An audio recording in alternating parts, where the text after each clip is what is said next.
అందరికీ నమస్కారం.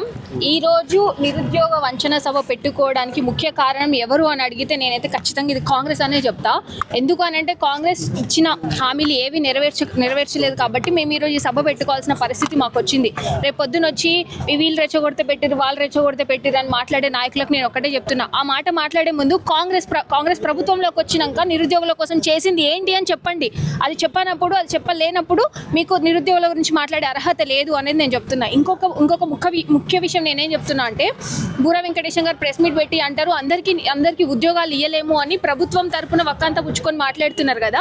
సో నేను ఈ వేదికగా నేను రేవంత్ రెడ్డి గారిని ఒకటి అడుగుతున్నా. రేవంత్ రెడ్డి గారు, మీరు విద్యాశాఖ మంత్రి గారు కాబట్టి మీరు నిరుద్యోగులకి గవర్నమెంట్ ఉద్యోగాలు ఇవ్వలేరు కాబట్టి నేను ఒక రిక్వెస్ట్ చేస్తున్నా. మీ బిడ్డ హైదరాబాద్ ప్రెమిసెస్లో పెద్ద ఇంటర్నేషనల్ స్కూల్ పెడుతోంది. ఆ స్కూల్లో ఇక్కడున్న నిరుద్యోగులకి ఉద్యోగాలు ఇస్తారా, ఇవ్వరా? అది చెప్పండి. మీకు నిజంగా నిరుద్యోగుల పట్ల చిత్తశుద్ధి ఉంది కదా?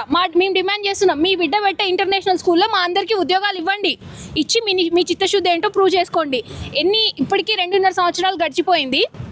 ఇప్పుడు వచ్చి అంటారు కొత్తగా 2-3 నెలలకు ఒక నోటిఫికేషన్ మేము ఇస్తామని మాట్లాడుతున్నారు కదా. మరి ఇన్ని రోజులు ఎందుకు ఇవ్వలేదు? 2-3 నెలలకు ఒక నోటిఫికేషన్. ఇన్ని రోజులు మీకు వచ్చిన అడ్డంకి ఏంది? ఈ రోజు మీకు తొలగిన అడ్డంకి ఏందో కూడా మీరు చెప్పాలి. బూర వెంకటేశం గారు ఓకే, మీరు ప్రెస్ మీట్ పెట్టి మేము ఇది ఇస్తున్నాం అని చెప్పినారు.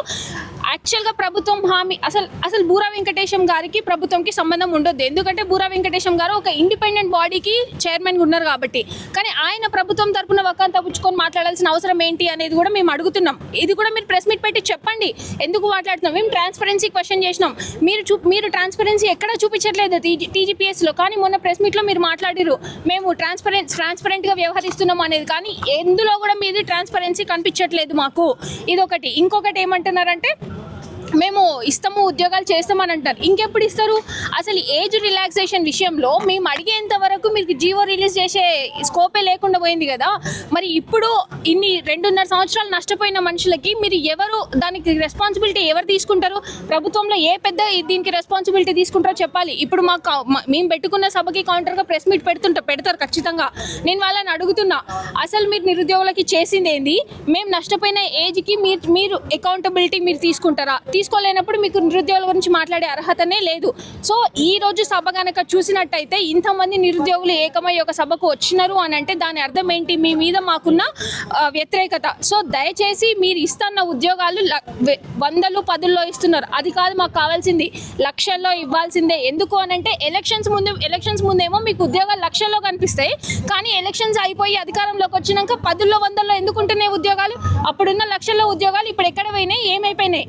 అంటే మీ వాళ్ళకి మీరు ఇచ్చేసుకున్నారా? ఇచ్చేసుకుంటే అది కూడా చెప్పండి. మరి అది కూడా చెప్పకుండా మీ 10లు, 100లు ఇస్తే ఇంతమంది లక్షల్లో ఉన్న నిరుద్యోగ యువత ఏమైపోవాలి? 2-3 నెలలకు ఒకసారి నోటిఫికేషన్ వస్తాయని చెప్తా ఉన్నాడు బుర్ర వెంకటేశం గారు. 2-3 నెలల్లో నోటిఫికేషన్స్ వచ్చేది ఉంటే స్కెడ్యూల్ రిలీజ్ చేయమనండి. స్కెడ్యూల్ రిలీజ్ చేయకుండా మాటను ఎవరు నమ్ముతారు? ఎందుకంటే బట్టి విక్రమార్క గారు అసెంబ్లీ సాక్షిగా రిలీజ్ చేసిన జాబ్ క్యాలెండర్కే దిక్కు లేకుండా పోయినప్పుడు మీ మాట ఎట్లా నమ్మాలండి? మేము బూర వెంకటేశం గారు మాట ఎట్లా నమ్ముతాము?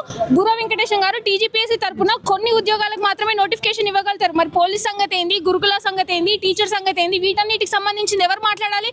వాటి గురించి ఎవరు ఎందుకు మాట్లాడట్లేదు?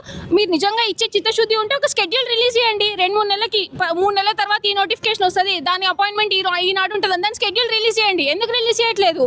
అక్కడే తెలిసిపోతుంది కదా వీళ్ళ చిత్తశుద్ధి ఏంటి అనేది. సో ఇది స్టార్టింగ్ మాత్రమే. ఈ రోజు గమనించినట్లయితే అందరు ఏకమైనారు. దీని నుంచి నెక్స్ట్ కార్యాచరణ ఎట్లా ఉంటుంది అనేది అందరు వేచి చూస్తారు. చెప్పండి. 2 రోజులు అంటే అధికార ప్రతినిధులు మాట్లాడారు మీ మీద కొందరు స్వార్థ ప్రయోజనాలు.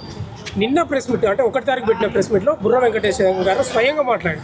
కొందరు స్వార్థ ప్రయోజనాల కోసం నిరుద్యోగుల ముసుగుల ఉద్యమాలు చేస్తున్నారు, 100% వాళ్ళపై చర్యలు ఉంటాయని చెప్తా ఉన్నారు. తీసుకోమనండి చర్యలు. మీ మాట్లాడిన దాంట్లో ఏం అబద్ధం ఉందో కూడా చెప్పాలి. బూర వెంకటేశం గారు మీ మాట్లాడిన దాంట్లో ఏది నిజం కాదో కూడా మీరు చెప్పాలి. చర్యలు తీసుకుంటా అన్నప్పుడు మరి చెప్పాలి కదా, నిజం ఏంటి అబద్ధం ఏంటి అని చెప్పాలి కదా. ఒకవేళ నిజంగానే ముందుండి మాట్లాడే వాళ్ళు స్వార్థ రాజకీయాల కోసం మాట్లాడినట్టయితే ఈ రోజు వచ్చిన 1000 మంది ఎందుకు వస్తారండి? ఎవరు స్వార్థంగా బిహేవ్ చేస్తున్నారో మాకు చదువుకునేటోళ్ళకి అర్థం కాదా? ఉట్టిగానే రమ్మనంగానే వచ్చి కూర్చున్నారు. ఎందుకంటే ప్రతి ఒక్కరు ఫీల్ అయ్యేది, ప్రతి ఒక్కరు అనుభవించేది, ప్రతి ఒక్కరు బాధపడుతున్నారు నోటిఫికేషన్స్ లేక. దాన్ని మీరు ఒక 10 మంది కంట కట్టి ఇది స్వార్థం కోసం చేస్తున్నారు అనడం అసలు మీ పదవికి అది తగ్గింది కాదు అని నేను అనుకుంటున్నా. Thank you.